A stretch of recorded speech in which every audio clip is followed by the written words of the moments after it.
की कार्यवाही दोपहर 2 बजे तक स्थगित कर दी गई है। विपक्ष के नेता जहां अडानी मामले की जांच के लिए जेपीसी की मांग पर अड़े हैं, वहीं बीजेपी के सांसद लंदन में दिए गए बयान को लेकर राहुल गांधी से माफी की मांग पर डटे हैं। इधर सुबह कांग्रेस अध्यक्ष मल्लिकार्जुन खड़गे के घर विपक्ष के 16 नेताओं ने बैठक की। राहुल गांधी विदेश से लौटे और एक बार फिर अडानी को लेकर केंद्र सरकार पर निशाना साधा है। इधर सत्र स्थगित होते ही विपक्ष के नेता ईडी ऑफिस पर प्रदर्शन के लिए निकले। हालांकि पुलिस खड़गे के पार्लियामेंट चैम्बर में 16 दलों के नेताओं की बैठक सत्र शुरू होने से आधे घंटे पहले यानी सुबह 10:30 बजे कांग्रेस अध्यक्ष राहुल गांधी के पार्लियामेंट चैम्बर में विपक्ष के 16 दलों के नेताओं की बैठक की, जिसमें हिंडनबर्ग अडानी रिपोर्ट की जांच के लिए जेपीसी की मांग को लेकर सरकार पर और दबाव बनाने पर सहमति बनी। सभी दलों ने एक सुर में अडानी मामले में सरकार की चुप्पी पर सवाल उठाए।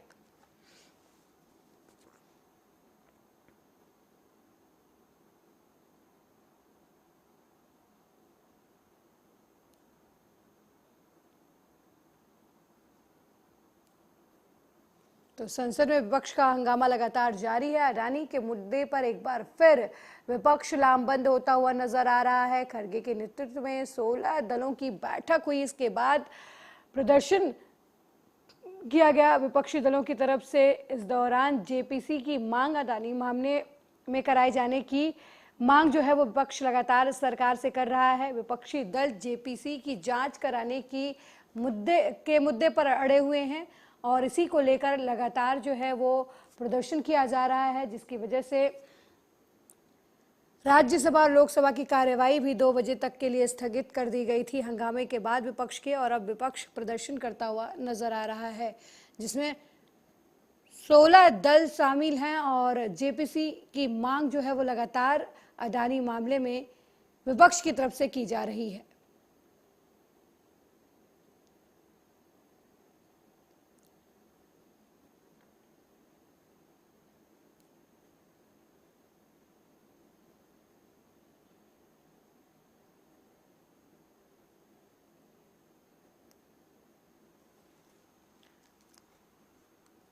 और इसी मुद्दे पर चर्चा करने के लिए राजनीतिक विश्लेषक मोहम्मद आमीन हमारे साथ जुड़ चुके हैं। मोहम्मद साहब, बहुत बहुत स्वागत है आपका आर्या न्यूज में। जेपीसी की मांग को, जांच को लेकर अडानी मामले में विपक्ष अड़ा हुआ है, प्रदर्शन कर रहा है, क्या कुछ कहेंगे आप विपक्ष के इस रवैये पर? देखिए, जैसे विपक्ष का हमेशा तरीका रहा है, आपको याद होगा हर्षद मेहता का जब केस हुआ था तो हर्षद मेहता में भी बात आई थी, बाद में जेपीसी की मांग आई थी।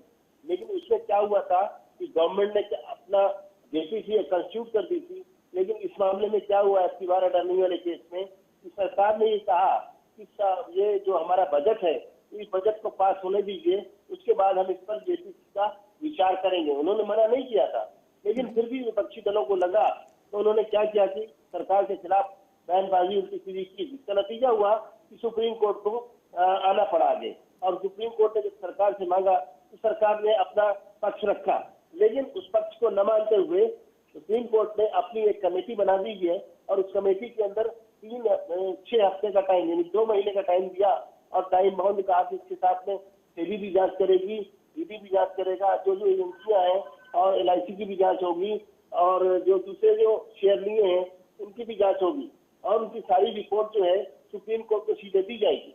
तो मेरे समझ में नहीं आता है कि विपक्ष को इस तरह की बातें करने में कोई बात समझ में आती हो।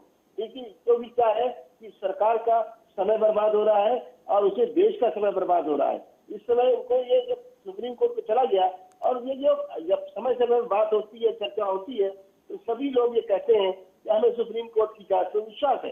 तो जब सुप्रीम कोर्ट की आ गया बीच में सर्वोच्च न्यायालय, उसको उसकी कार्रवाई करने दीजिए, उसकी अपना यकीन रखिए। लेकिन मैं तो समझता हूँ कि विपक्षी दल बिल्कुल भटक गए हैं रास्ते से, जिसका नतीजा है कि न तो उनको चुनाव आयोग पे विश्वास है, न ईडी पे विश्वास है, न CBI पे विश्वास है।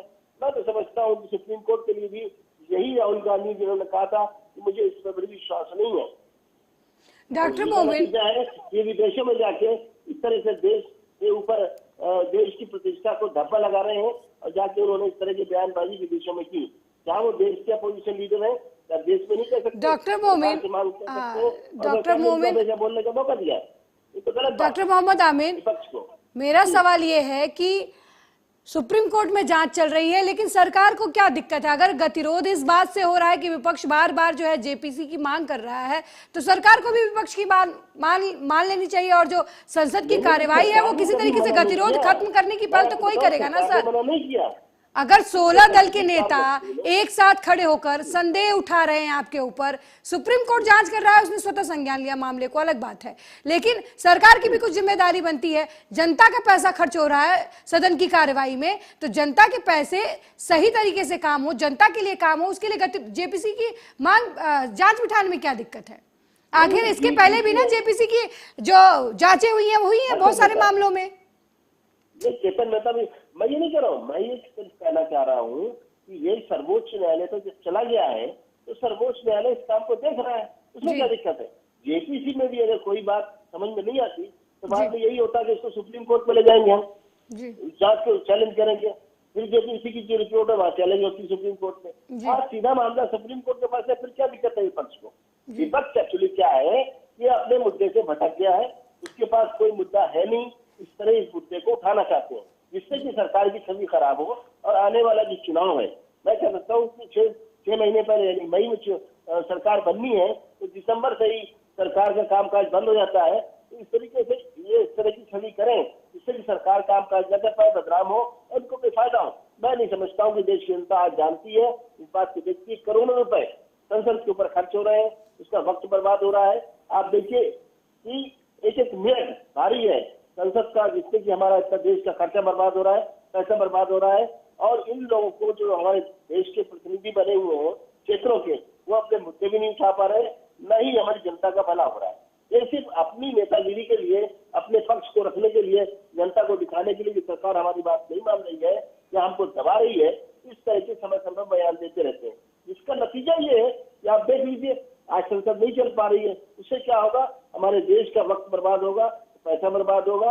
ये जो कह रहे हैं कि सब इसमें अडानी ने किया है इंश्योरेंस वगैरह, मुझे एक बात का इनसे जवाब चाहिए इन लोगों से। मुझे एक पक्ष बताए कि कोई भी LIC का आदमी जिससे प्रभावित हुआ हो और उसने देश के आकर FIR कराई हो, कोई एक नाम बता दे। उसने अगर FIR कराई है तब बता दे कि उसको लॉस हुआ है। ये तो कंपनियों के बिजनेस है, चलते रहते हैं, सट्टा बाजारी है, उसमें किसी को फायदा है, किसी को नुकसान है, लेकिन ये बहानेबाजी है। मैं समझता हूँ कि सरकार को बदनाम करने के लिए और देश में काम न हो, जनता का समय बर्बाद हो। इन सांसदों ने, मुझे नहीं लगता है कि विपक्षी दल के सांसदों ने अपने क्षेत्र में कुछ काम किया है जिससे जो मुद्दे को लेके जा सके। इसीलिए इस बातों को छिपाते हुए, मुंह छिपाते हुए इस तरह के धरना प्रदर्शन कर रहे हैं, जिससे कि लगे नहीं कि हाँ ये महादेवी बहुत चल रहा है। जी डॉक्टर मोमिन, आपको नहीं लगता कहीं ना कहीं अडानी मामले को जिस तरीके से सरकार ने डील किया, उसने विपक्ष को लामबंद कर दिया है? क्योंकि सारे विपक्षी दल जो कभी किसी मुद्दे पर एक दूसरे के ऊपर आरोप प्रत्यारोप लगाते, चाहे आम आदमी पार्टी हो, कांग्रेस हो, TMC हो, RJD हो, JDU हो, सारे दल इकट्ठा हो गए हैं इस मुद्दे पर। भाई अडानी का जब मामला है तो कोई एक देश में तो सरकार नहीं है इनकी, प्रदेशों में सरकार इनकी भी है। आप बात करती है बिहार की बात, जनता दल यू की या JDU की, ये वहां पर अपने FIR करा सकते थे। आप राजस्थान में कांग्रेस की सरकार है, छत्तीसगढ़ में सरकार है, आप देखिए उड़ीसा में सरकार है, कहीं भी किसी स्टेट में अपोजिशन की सरकार है, बीजेपी की नहीं है, और मद्रास में भी, तमिलनाडु में भी। आप ये मुझे जवाब दीजिए कि अगर किसी का नुकसान होता देशवासी का, तो कहीं न कहीं से तो ये आग सुलगती और बात उठती। ये कहीं तो कुछ नहीं हुआ है, ये सट्टाबाजारी है और ये बिजनेस के रूल्स हैं, उसमें सबको को फायदा भी होता है और नुकसान भी होता है। जनता कहीं भी सामने आकर FIR आगे बढ़कर नहीं करा पाई है, इसका नतीजा है अब सुप्रीम कोर्ट तो करेगा ही करेगा। उसमें जांच कर रहा है, SEBI भी जांच कर रही है और एजेंसियां भी जांच कर रही है। सबको कहा है सुप्रीम कोर्ट ने कि मुझे 6 हफ्ते के अंदर यानी 2 महीने के अंदर टाइम बाउंड हमको रिपोर्ट चाहिए और उस पर सुप्रीम कोर्ट का फैसला आएगा। अब सुप्रीम कोर्ट के फैसले का तो इंतजार करना होगा ना, सरकार का कामकाज करने दीजिए, सरकार का तो कामकाज नहीं रुकेगा ना। डॉक्टर मोहम्मद आमीन, क्या आपको नहीं लगता कि कहीं ना कहीं विपक्ष को ये लगता है कि आगामी जो चुनाव है 2024 का, और बार बार विपक्ष की तरफ से अडानी और मोदी की दोस्ती को टारगेट किया जा रहा है, बताया जा रहा है कि ये आपस में दोस्त हैं, एक दूसरे को फायदा पहुंचा रहे हैं, तो कहीं ना कहीं विपक्ष इसे एक मौके की तरह से ले रहा है? तो यही वजह है कि इतने दिनों से विपक्ष जो है इस मुद्दे से अलग नहीं कर रहा है खुद को।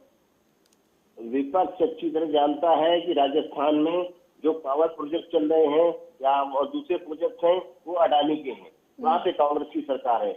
आप देखिए झारखंड में जो माइनिंग का काम चल रहा है कोयले का, वो झारखंड की सरकार के साथ अडानी का काम चल रहा है। और आप हिमाचल में भी देखिए कांग्रेस की गवर्नमेंट है, वहाँ भी इनका पावर प्रोजेक्ट चल रहा है, उनका काम चल रहा है। जो प्रदेशों में आप देख लीजिए जहाँ जहाँ इनकी सरकारें हैं अपोजिशन की, वहाँ भी काम चल रहा है। ये इस तरह की बात करके अपने मुद्दे को अपने जिंदा रखना चाहते हैं, अपनी राजनीति को जिंदा रखना चाहते हैं। इन लोगों ने देश में कोई काम किया नहीं है और न करने देना चाहते हैं। आप मुझे बताइए कि विपक्ष के पास कोई मोदी जैसा विपक्ष का उम्मीदवार है जो प्राइम मिनिस्टर का दावेदार हो, जिसकी इतनी अच्छी छवि हो, जिससे नीट एंड क्लीन हो? क्या मोदी जी पे 1 रुपए का भी ये भ्रष्टाचार का आरोप लगा सकते हो? तो कुछ नहीं मिला, तो इन्होंने अडानी को लगा दिया। अडानी कोई मोदी जी का दोस्त नहीं है, वो पूरे देश का दोस्त है। पूरे देश के डेवलपमेंट की बात के लिए वो आगे आया और उसने आके काम किया देश के लिए और अच्छे अच्छे प्रोजेक्ट लिए। अब हो सकता है व्यापार इसमें ऊपर नीचे हो जाता है और हिंडनबर्ग की रिपोर्ट हम क्यों जाएंगे? हमारे देश की एजेंसियां काबिल नहीं है क्या? हमारे देश का सुप्रीम कोर्ट नहीं देख रहा है? अब अपने देश के न्यायालय पर विश्वास होना चाहिए इन विपक्षी दलों को, और न्यायालय के आदेश आने के बाद इस तरह की बात करें। आपने देखा होगा इससे पहले भी जो जहाज खरीद थी फ्रांस के बारे में, उसमें भी बड़ा शोर मचाया गया, उसमें भी चुनाव हुए थे, कुछ नहीं कर पाए क्योंकि इसमें कोई असलियत है नहीं अंदर की। जब अंदर की असलियत नहीं है तो इस तरह की बातें करने से जनता इनको विश्वास नहीं करती, और यही वजह है कि जनता सिर्फ मोदी जी को चुन लेती है और ये भी परेशान होते हैं। इनको मुझे नहीं लगता कि किसी भी दल का इतना अस्तित्व है तगड़ा जो कि इस मोदी जी के अगेंस्ट खड़ा करे और उनको अपना प्रधानमंत्री बनाए। हम तो पहले ही कहते हो जंतर मंतर भी चुन ले अपना अपोजिशन लीडर, है कि हमारा देश का प्रधानमंत्री को होगा अगला, तो मोदी जी के सामने खड़ा कर दो और जो दूध का दूध पानी का पानी है वो हो जाएगा। उसी तरीके से पता चल जाएगा कि हमारी कितनी स्ट्रेंथ है अपोजिशन की या बीजेपी की। बीजेपी का मुझे नहीं लगता कोई कार्ड इनके पास मौजूद है। बीजेपी एक कैडर बेस्ड पार्टी है और एक लीडर वन शो है वहां पर, मोदी जी ही करते। देखिए अभी आप 3 स्टेट के चुनाव हुए नॉर्थ ईस्ट के, तीनों स्टेट में इनकी सरकार नहीं बन पाई, जबकि अपोजिशन मिलकर लड़ा था, कहीं पे मिलकर लड़ा है कहीं पे अलग अलग लड़ा है। अब आप देखिए अभी इनके हमारे 9 प्रदेशों के चुनाव होने हैं स्टेट के, उसके बाद देखिए क्या है, अगर कश्मीर भी करा देते हैं तो 10 स्टेट के चुनाव होंगे।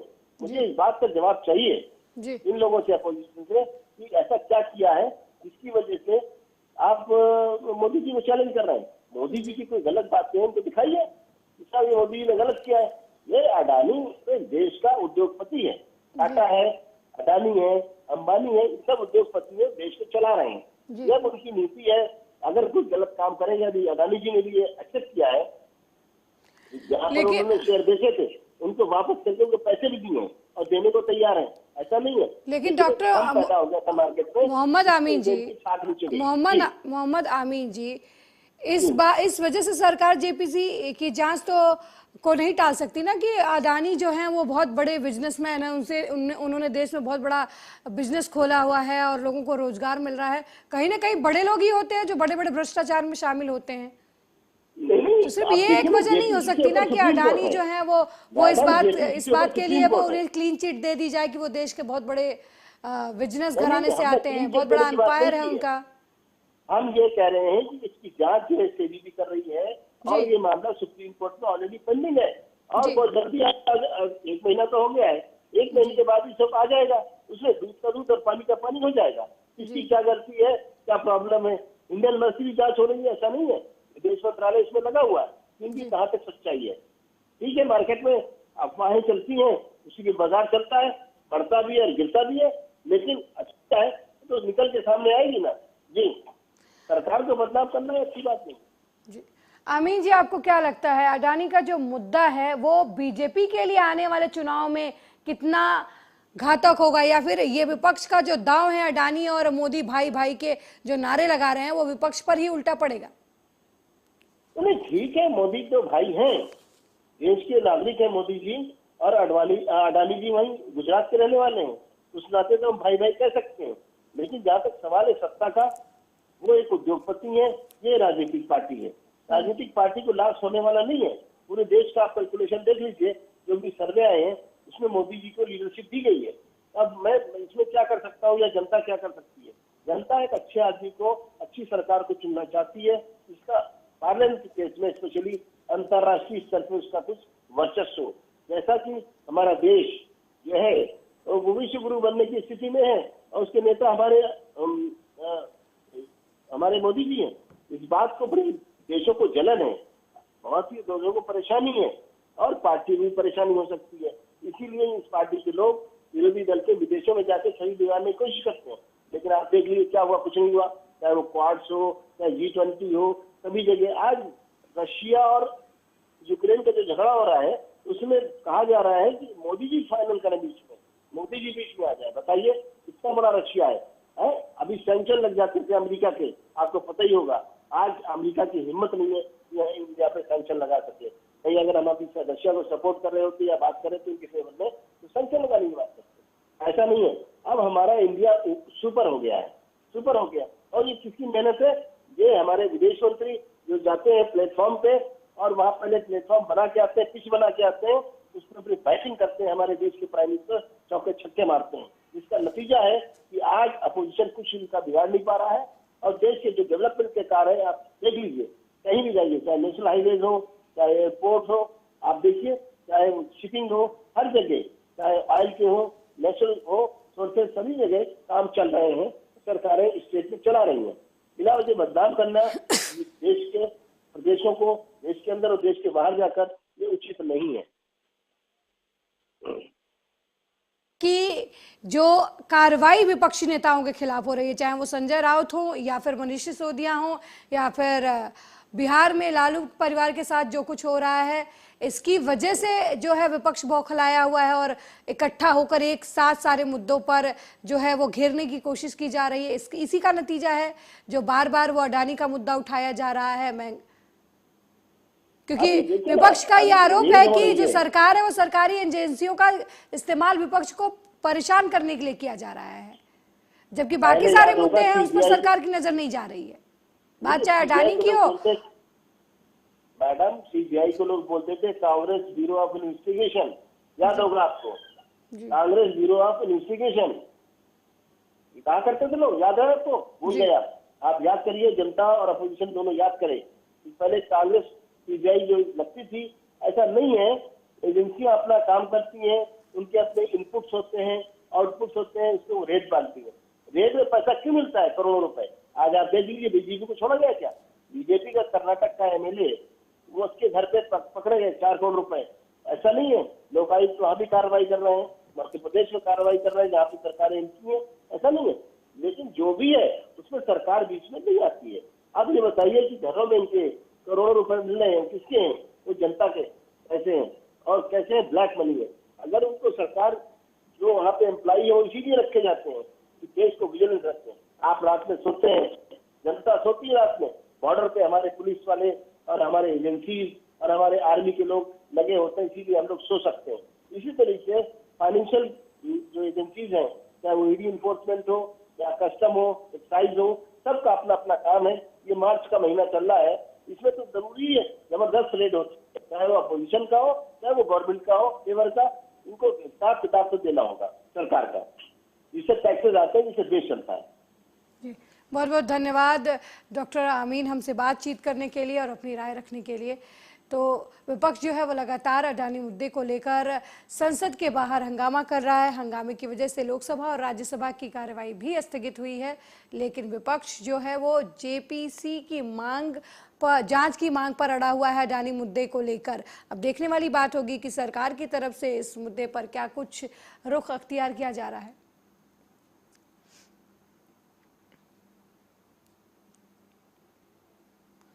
तो विपक्ष जो है वो लगातार हमलावर बना हुआ है। अडानी मुद्दे में JPC की मांग जो है वो लगातार कांग्रेस की तरफ से की जा रही है, तमाम विपक्षी दलों से की तरफ से की जा रही है। इसी को लेकर कांग्रेस अध्यक्ष मल्लिकार्जुन खड़गे ने 16 दल के नेताओं के साथ एक मीटिंग की। उसके बाद अडानी मुद्दे पर सरकार को घेरने के मुद्दे पर सहमति बनी और सभी 16 दल के नेता जो हैं वो अब सरकार के से जेपीसी की मांग अडानी मुद्दे में जांच कराने की कर रहे हैं और इसी को लेकर विरोध प्रदर्शन भी जो है वो नेताओं की तरफ से किया जा रहा है, जिसकी अगुवाई मल्लिकार्जुन खड़गे कर रहे हैं। तो लगातार विपक्ष जो है वो अडानी मुद्दे पर मोदी सरकार पर हमलावर होता नजर आ रहा है। अडानी का मुद्दा जो है वो सरकार का पीछा छोड़ता नजर नहीं आ रहा है और खुद विपक्ष भी इस मुद्दे को अपने हाथ से नहीं जाने देना चाहता। यही वजह है कि बार बार अडानी मुद्दे को लेकर कांग्रेस और अन्य विपक्षी दल संसद में सरकार के खिलाफ हंगामा करते हैं और अब संसद की लड़ाई जो है वो सड़क का रास्ता तय करती हुई नजर आ रही है। हाथों में तख्तियां लिए विपक्षी दल के नेता सरकार से अडानी मामले में जेपीसी की मांग करते, जांच की मांग करते हुए मार्च करते हुए नजर आ रहे हैं।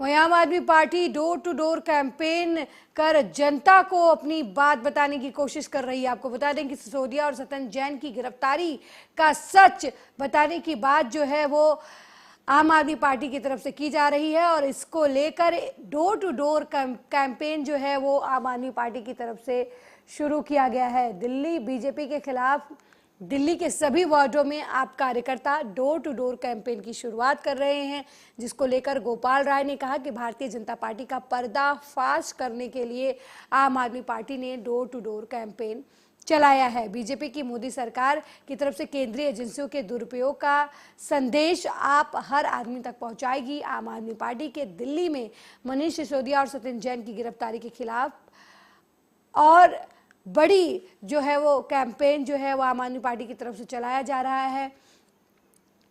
हर वार्ड के अंदर डोर टू डोर कैंपेन चलाने की बात जो की जा रही है। आम आदमी पार्टी के कार्यकर्ता हर दरवाजे पर जाकर अरविंद केजरीवाल और सत्येंद्र जैन की गिरफ्तारी को लेकर अपना सच जो है वो जनता के सामने रखने की बात कर रहे हैं और साथ ही ये भी कह रहे हैं कि वो जनता को बताएंगे कि किस तरीके से सीबीआई और ईडी का इस्तेमाल जो है उन्हें परेशान करने के लिए किया जा रहा है। ये आम आदमी पार्टी का पक्ष है और इसी को लेकर Aam Aadmi Party door to door campaign चला रही है। जी को इन्होंने जेल में डाला हुआ है तो लोगों को सच्चाई का पता चले और साथ ही साथ लोगों को जागरूक करने के साथ साथ, क्योंकि घर में बैठे हुए सीधे साधे लोगों को नहीं पता कि क्यों बंद किया हुआ है इन्हें जेल के अंदर। और साथ में प्रधानमंत्री मोदी जी के नाम एक चिट्ठी भी है जो लोगों की तरफ से नाम, फ़ोन नंबर, एड्रेस, सिग्नेचर करके जो प्रधानमंत्री तक पहुंचाने का काम करेगी पार्टी। अच्छा, भारी संख्या में यहाँ पे जो यहाँ रहने वाले लोग हैं पहुंचे हुए हैं, सिग्नेचर भी कर रहे हैं इसमें? हाँ जी, देखो ऐसा लग रहा है कि जैसे वाकई में लोगों को पता ही नहीं है और लोग चाहते हैं कि हम कैसे मदद करें उन्हें बाहर निकालने में।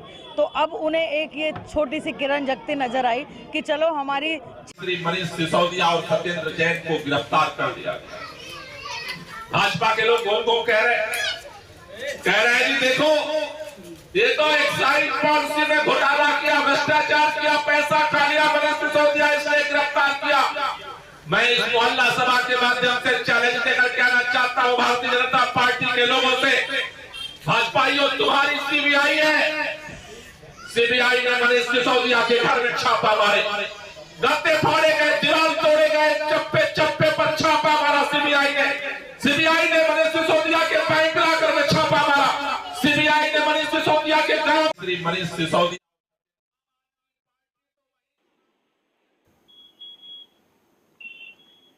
और इस खबर पर ज्यादा जानकारी के लिए दिल्ली से हमारे संवाददाता दीपक सिंह फोन लाइन पर जुड़ गए हैं। दीपक, आम आदमी पार्टी की तरफ से डोर टू डोर कैंपेन चलाया जा रहा है सिसोदिया और सत्येंद्र जैन की गिरफ्तारी को लेकर। आम आदमी पार्टी का कहना है कि वो लोगों के दरवाजे तक जाकर बीजेपी का अत्याचार बताएगी। क्या कुछ अपडेट है इस खबर को लेकर, क्या कुछ किया जा रहा है इस डोर टू डोर कैंपेन में, डिटेल में बताइए हमारे दर्शकों को।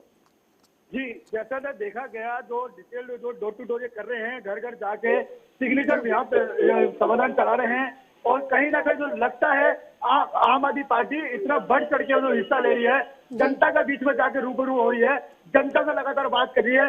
आखिर क्यों? इसका रीजन है भाजपा के जो पोल है वो धीरे धीरे खोलते हुए दिखाएंगे। और कहीं ना कहीं जो सत्येंद्र जैन हो गया, मनीष सिसोदिया हो गया, इनको दोनों को जो जेल भेजा है ईडी को लेकर, सीबीआई की जांच को लेकर, वो जो एक तमाम जो है विपक्ष ने सबने एकजुट होकर बीजेपी को सारी तरह से घेरने की बात पूरी तरह से प्रचेष्टा चल रही है। और कहीं ना कहीं जो लगता है दिल्ली के अंदर जो यही हालत रहे तो सर कहीं ना कहीं बहुत बड़ी मार पड़ सकती है बीजेपी को। जी दीपक, क्या कुछ जनता के बीच आम आदमी पार्टी के कार्यकर्ता बता रहे हैं, वो कौन सी लिस्ट है, वो कौन से सबूत हैं जो वो जनता के सामने पेश कर कर अपनी बेगुनाही बता रहे हैं? जी, जैसे अगर देखा गया, जैसा बताया तो बीते दिनों की बात करें तो बीजेपी ने जो दुनिया भर का जो घोटाला करा है, उस घोटाले को लेकर जो वो पर्चा दिखा रहे हैं, लोगों के बीच में जाकर दिखा रहे हैं स्कूल में कितना भ्रष्टाचार हुआ। और देखा जाए जैसे अपना रोड के नाले नूली की बात करें, नाला हो गया, रोड हो गया, खड्डा खुड्डी रहती है, तो उसमें तमाम लोग जो है दिल्ली की जनता को वो आम आदमी पार्टी उनको दिखा रही है, उनको सच्चाई सामने लेकर बीजेपी का पूरा चेहरा दिखाने के लिए पूरी तरह से लगे हुए हैं। और जो कहीं ना कहीं जो लगता है पूरे हर एक विधायक भी और एक निगम पार्षद हो, चाहे उनके एमपी हो, वो भी डोर टू डोर कर रहे हैं जनता से मिलने के लिए, पूरे अपना समय दे रहे हैं। और जनता से ये समय देकर ये बोल रहे हैं जो हमारे जो नेता है उनको ईडी और सीबीआई की वजह से उनको जेल भेज दिया गया है। और जनता के बीच में रह के वो अपने एमपी लोगों को, इनको नेता लोगों को सुनाने की बात कर रहे हैं। जी दीपक, प्रधानमंत्री के नाम चिट्ठी की भी बात सामने आ रही है कि आम आदमी पार्टी जनता में लोगों से चिट्ठियां लिखवा रही है, तो किस तरीके की चिट्ठी जो है वो प्रधानमंत्री के नाम लिखा जा रहा है या फिर कोई हस्ताक्षर कैंपेन चलाया जा रहा है? चिट्ठी की बात करें तो चिट्ठी वो है कि देखो एक जनता के रूप से लिखा जा रहा है, भाई जो मनीष सिसोदिया और सत्येंद्र जैन इन दोनों कोई घोटाला नहीं किया, शराब घोटाला नहीं किया है, जांच करा लीजिए, आप सबूत करिए, पेश करिए। तो एक इस तरह से चिट्ठी लिखे देश के प्रधानमंत्री को पूरी चिट्ठी लिखो देख और सीधा ही कहीं ना कहीं दीपक, क्या आपको नहीं लगता या फिर कहीं ये जो कैंपेन चलाया जा रहा है डोर टू डोर, ये राजनीति से प्रेरित तो नजर नहीं आ रहा है? क्योंकि सीबीआई और ईडी तो जांच कर ही रही है, मामला कोर्ट में चल रहा है, उसके बावजूद इस मुद्दे को जनता की अदालत में आम आदमी पार्टी की तरफ से लाया जा रहा है। तो कहीं ना कहीं आम आदमी पार्टी मनीष सिसोदिया और सत्येंद्र जैन जिनके खिलाफ जांच चल रही है, उन्हें बेचारा दिखाकर या खुद को बेचारा बताकर एक राजनीतिक सिंपैथी जो है वो हासिल करने की कोशिश नहीं कर रही? ये बिल्कुल सही कह रहे हो आप, जो बताया जा रहा है राजनीति संस्कृति चल ही रहा है। और जो देखा जाए कहीं ना कहीं आम आदमी पार्टी दिखाना चाहती है। अभी देखा बीते दिनों की बात करें, मेयर चुनाव के अंदर आपस में दोनों पार्टियों में गुट्टागुट्टी हुई, कपड़े फाड़े गए और देखा गया एक दूसरे बोतल फेंकी गई। तो कहीं ना कहीं जो बीजेपी अपना दबाव बनाती है आम आदमी पार्टी में, आखिर दबाव उनके पास चलता नहीं है। दीपक, बीजेपी नेताओं का क्या कुछ कहना है आम आदमी पार्टी के इस कैंपेन को लेकर? बीजेपी नेताओं में, बीजेपी के खेमे में क्या कुछ सुनने को मिल रहा है? क्योंकि अक्सर बात आम आदमी पार्टी की होती है तो बीजेपी की प्रतिक्रिया जरूर आती है। जी, प्रक्रिया आती है। अभी देखा गया, अभी दिल्ली के जंतर मंतर पे इन्होंने कहता है जंगली कुत्तों को लेकर बात करी गई और जो दिल्ली के अंदर जंगली कुत्ते हो गए ज्यादा, तो जो दिल्ली सरकार ने एक गठन करा था टीम का, उस गठन के ऊपर दिल्ली सरकार जो कहीं ना कहीं इस पर काम करती हुई नहीं नजर आ रही है। तो वो सीधे विजय गोयल जी ने सीधे कह दिया दिल्ली सरकार जो तमाम जो कुत्ते पैदा हो रहे हैं उन पर काम तो करिए, तो सिर्फ खाना पूर्ति या पोस्टर लगा के ऐड लगा के काम नहीं चलता है। दीपक, लोगों का क्या रुझान है आम आदमी पार्टी के इस कैंपेन को लेकर? दिल्ली के लोगों में किस तरीके का माहौल है? माहौल देखा दिल्ली में तो बहुत अच्छा ही है और धीरे धीरे देखो सभी लोग अपने अपने तरीके से प्रक्रिया देते हैं। वो कहते हैं हम इंसाफ की लड़ाई लड़ रहे हैं, जो इंसाफ की लड़ाई लड़ता तो भाजपा हमें क्या करती है, उनको जेल दे देती है। तो इस तरीके से ठीक है, बहुत बहुत धन्यवाद दीपक इस खबर पर जानकारी देने के लिए। तो आम आदमी पार्टी की तरफ से लगातार अपने नेताओं को लेकर जिनके ऊपर मुकदमा चल रहा है, चाहे बात मनीष सिसोदिया की हो या सत्येंद्र जैन की, उनकी बेगुनाही के लिए अब वो कोर्ट के रास्ते के साथ साथ जनता अदालत में भी जा रहे हैं और लोगों से बता रहे हैं कि किस तरीके से उनके नेताओं को परेशान किया जा रहा है।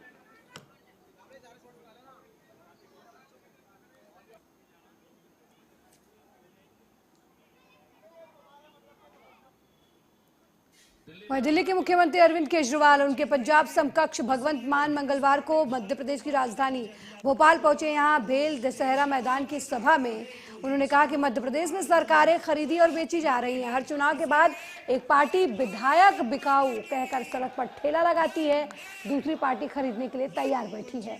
उन्होंने सिस्टम और लोकतंत्र को ही बाजार बना दिया है। उन्होंने मुख्यमंत्री शिवराज सिंह चौहान पर निशाना साधते हुए कहा कि मध्य प्रदेश की जनता मायूस है, वे चाहे जिसे भी वोट दें, मामा की सरकार आएगी।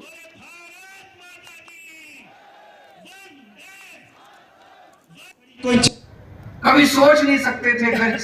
सरकारी स्कूल तो टेंट में चलते हैं, सरकारी स्कूल तो टूटे फूटे होते हैं, मास्टर आता नहीं है, बच्चे पढ़ते नहीं हैं, गरीब लोग मजबूरी में अपने बच्चे। भाई साहब 75 साल हो गए आजादी के, आज भी हमारे देश का एक गरीब आदमी अपने बच्चों को अच्छी शिक्षा नहीं दे सकता। 18 करोड़ बच्चे पढ़ते हैं सरकारी स्कूलों के अंदर। 18 करोड़ बच्चों का भविष्य अंधकार के अंदर है। देश के अंदर पूरे देश में सरकारी स्कूलों का बुरा हाल है। 75 साल के बाद भगवान ने एक शख्स भेजा, मनीष सिसोदिया। उसने दिल्ली के अंदर सरकारी स्कूलों में कमाल करके दिखा दिया। भाई साहब, आप जितने लोग हैं, मैं मजाक नहीं कर रहा, मैं आपको न्योता दे रहा हूं, आप दिल्ली आओ, दिल्ली के किसी सरकारी स्कूल में घुस जाना, आपको यकीन नहीं होगा, शानदार 5 स्टार बिल्डिंग है हमारे सरकारी स्कूलों की। 99.7% नतीजे आए हैं। सरकारी स्कूलों के बच्चे इंजीनियर बन रहे हैं, डॉक्टर बन रहे हैं, रिक्शे वालों के बच्चे डॉक्टर, इंजीनियर, वकील बन रहे हैं। लोग अपने बच्चों को प्राइवेट से निकाल के, बड़े बड़े प्राइवेट स्कूलों से निकाल के अब सरकारी स्कूलों में भर्ती करा रहे हैं। और प्रधानमंत्री जी ने मनीष सिसोदिया को जेल भेज दिया। उस दिन मेरे को लगा, जिस दिन प्रधानमंत्री जी ने मनीष को जेल भेजा, कि देश के प्रधानमंत्री पढ़े लिखे तो होने चाहिए।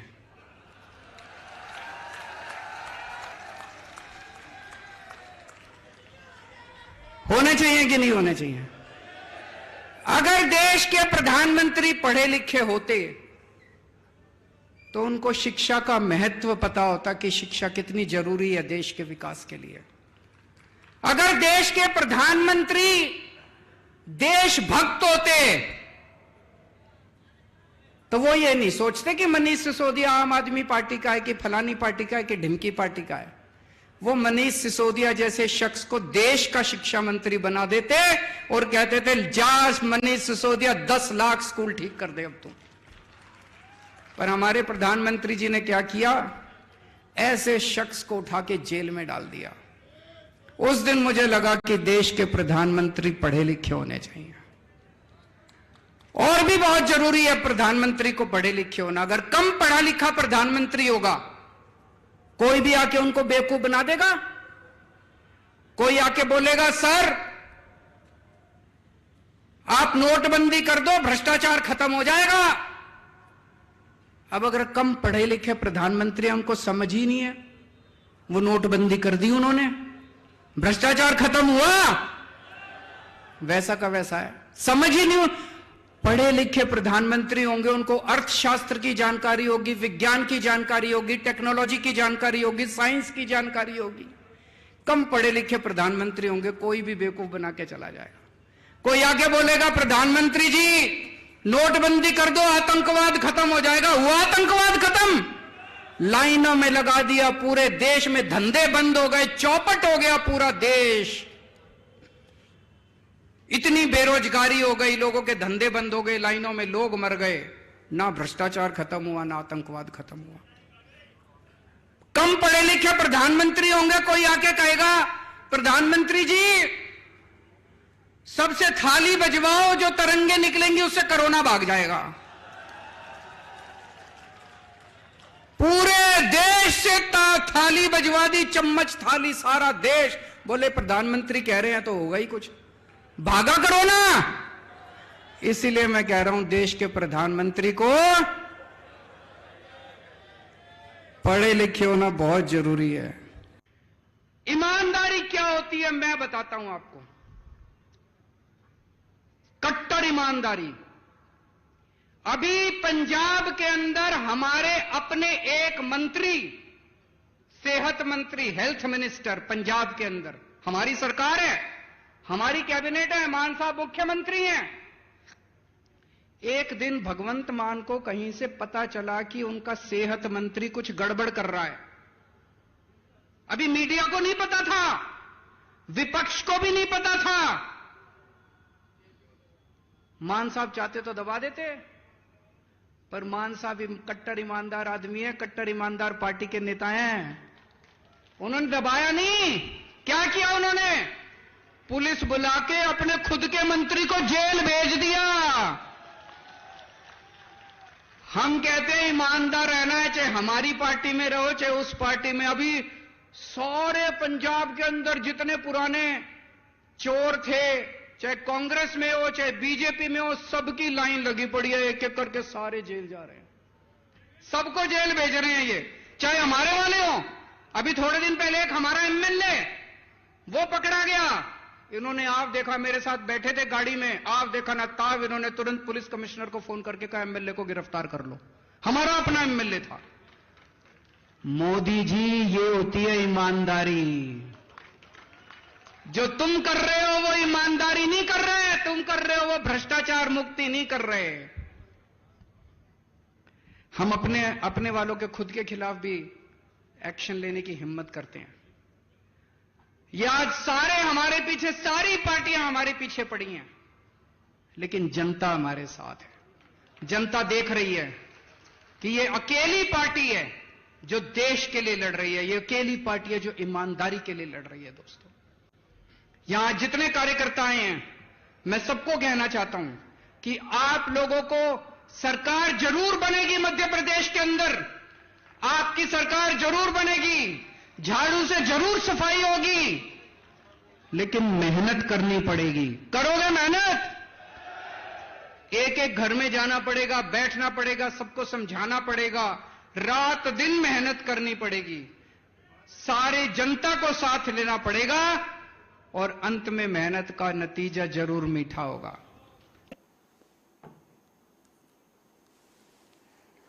और इस खबर पर ज्यादा जानकारी के लिए मध्य प्रदेश से स्टेट हेड राजेंद्र सिंह जादौन हमारे साथ जुड़ चुके हैं। राजेंद्र, मध्य प्रदेश में आम आदमी पार्टी की एंट्री और खुद अरविंद केजरीवाल प्रधानमंत्री मोदी शिवराज सिंह चौहान के खिलाफ हुंकार भरते हुए नजर आ रहे हैं।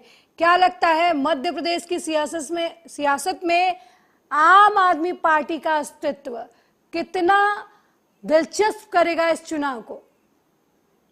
देखिए अलका, इससे पहले तो आपको बताऊंगा कि मध्य प्रदेश की जो भूमि है, मध्य प्रदेश की भूमि में जो है 25% आदिवासी वर्ग रहते हैं, जिसको भोला भाला आदिवासी वर्ग माना जाता है। तो राजन जी, आवाज आपकी नहीं मिल पा रही है। तो लगातार जो है मध्य प्रदेश में सियासत गर्माती हुई नजर आ रही है। एक तरफ जहां आम आदमी पार्टी एंट्री कर रही है मध्य प्रदेश की सियासत में, खुद अरविंद केजरीवाल पहुंचे मध्य प्रदेश और उन्होंने शिवराज सिंह चौहान और प्रधानमंत्री मोदी के खिलाफ मोर्चा खोल दिया। यहां तक कि वो प्रधानमंत्री मोदी की शिक्षा पर भी सवाल उठा रहे हैं, उनकी काबिलियत पर भी संदेह करते हुए नजर आ रहे हैं। और दूसरी तरफ शिवराज सिंह चौहान को कोई चीज नहीं है, इसीलिए विधायक खरीदने वाला बता रहे हैं। वहीं जबकि एक तरफ जहां वो केंद्र में विपक्ष के साथ मिलकर केंद्र सरकार के खिलाफ मोर्चा खोल रहे हैं, दूसरी तरफ मध्य प्रदेश में कांग्रेस को भी लपेटे में लेते नजर आ रहे हैं। और एक बार फिर हमारे संवाददाता एक बार फिर मध्य प्रदेश के स्टेट हेड राजेंद्र सिंह जादौन हमारे साथ फोन लाइन पर जुड़ गए हैं। राजेंद्र, मध्य प्रदेश में आपकी एंट्री, केजरीवाल मध्य प्रदेश में आपकी सियासी जमीन तैयार करने में लगे हुए हैं, प्रधानमंत्री मोदी, शिवराज सिंह चौहान, यहां तक कि कांग्रेस के साथ भी वो दो हाथ करने को तैयार हैं। आपको क्या लगता है मध्य प्रदेश में क्या एक तीसरा पोल बनता हुआ नजर आ रहा है आम आदमी पार्टी की एंट्री से? देखिए अंका, मैं आपको बता दूं कि सबसे पहले तो अभी अक्टूबर में मध्य प्रदेश में जो है चुनाव हो गए विधानसभा के, जिसको लेकर मध्य प्रदेश की जो धरती है यहाँ पर अब राजनीति की उठापटक शुरू हो चुकी है। उठापटक के दौर में कल अरविंद केजरीवाल का दौरा था, वो मध्य प्रदेश की धरती पर रहा, भोपाल वाली शैली में रहा। जंगली मैदान में जो उन्होंने जिस तरीके से भाषणबाजी को नरेंद्र मोदी और शिवराज सरकार पर आरोप लगाए हैं, क्योंकि कहीं ना कहीं जो है सत्यता भी नजर आ। ठीक है, बहुत बहुत धन्यवाद राजेंद्र इस खबर पर जानकारी देने के लिए। तो मध्य प्रदेश में चुनाव होने वाले हैं और इसको लेकर विपक्ष दल तैयार हैं। खुद बीजेपी जो तैयारियां कर रही है, जगह जगह पर शिवराज चौहान जाकर लोगों से संवाद कर रहे हैं, कांग्रेस एक तरफ से अलग से।